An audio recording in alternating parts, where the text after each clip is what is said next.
Let's now shift our focus to Pakistan. It has become more Chinese than China. Let me explain how. On Wednesday, Pakistan's Prime Minister Shehbaz Sharif called for the expansion of China's Belt and Road Initiative, commonly known as BRI. The Pakistani Prime Minister wants to enhance regional cooperation with China and proposed this during a meeting of the Shanghai Cooperation Organization in Islamabad. He was addressing heads of government at the SCO meeting.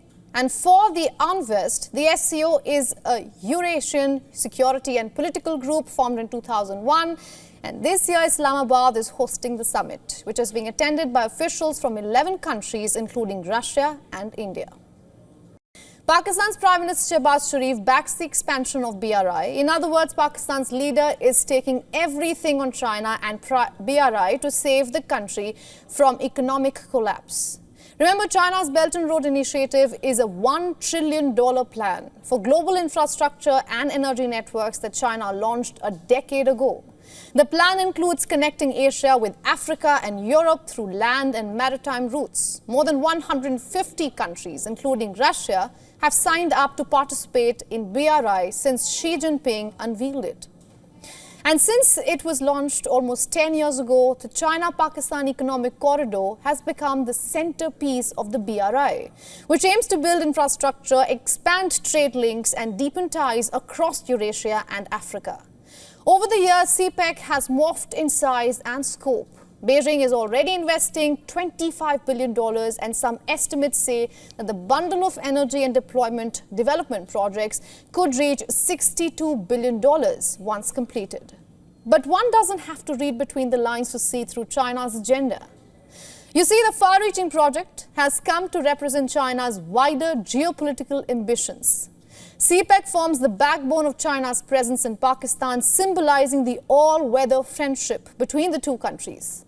China markets it as a tool to help smaller, developing countries. But what it really is an unsustainable debt. China's rivals know that the BRI is China's tool to spread its geopolitical and economic influence. Western countries, especially the G7 countries, last year announced a $600 billion plan to launch a rival connectivity infrastructure development plan. Regarding Pakistan, the China-Pakistan Economic Corridor is a part of the Belt and Road Initiative and has seen Beijing investing billions of dollars. Under the BRI, China has invested billions in Pakistan for road networks, a strategic port, and even an airport. According to the Pakistani Prime Minister, CPEC would also help enhance cooperation. He has also called for a special development funding mechanism under the SCO.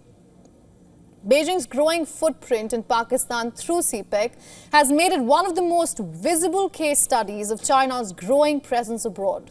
It has led to accusations by critics that the grouping of projects is a tool for Chinese expansion and a way for China to impose its will on Islamabad. About a decade ago, when China unveiled its ambitious project, Pakistan touted it to be the quote-unquote magic bullet. They thought that it would solve all their economic and political problems. Even China called CPEC the flagship project of BRI.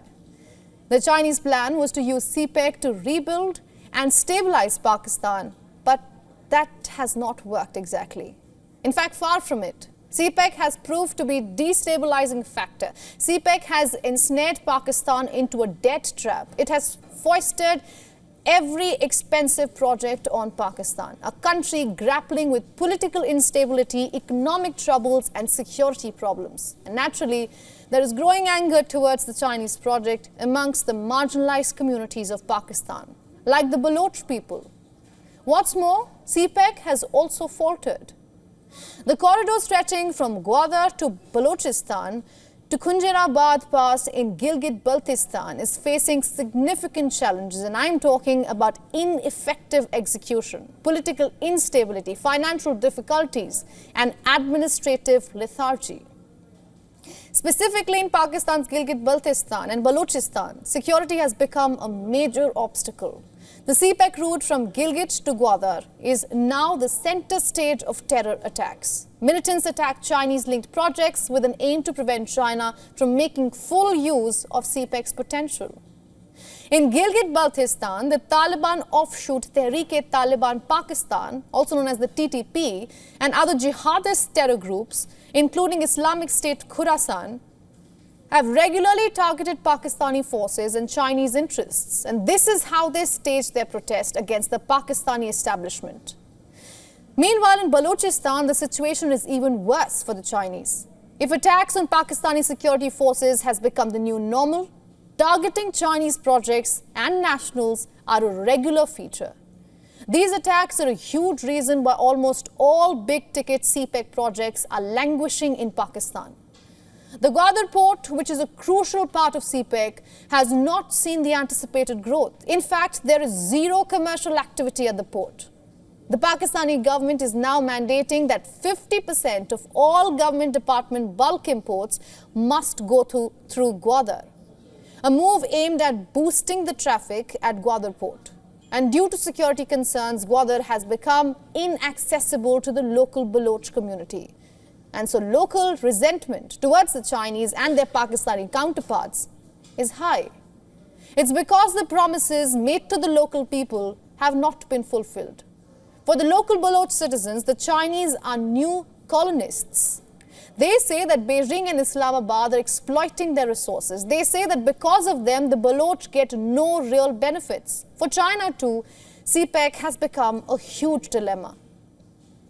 Instead of being a game changer that it was meant to be, it has become a damp squib. And so while Pakistan remains strategically relevant for China, it is becoming an economic drain for China. For Beijing, losing money in Pakistan is one thing, but losing Chinese lives is just unacceptable. Now Beijing is asking its ally to deliver on its promises and ensure safety of its nationals, a message that is now being delivered quite publicly to Pakistan by Chinese officials. Beijing has made it very clear to China that any investment in contingent not only on security conditions improving, but also political stability. Looking at the current situation in Pakistan, that's a tall ask. Can Islamabad secure its house first before asking for more Chinese money? We wouldn't bet on it. For all the latest news, download the WION app and subscribe to our YouTube channel.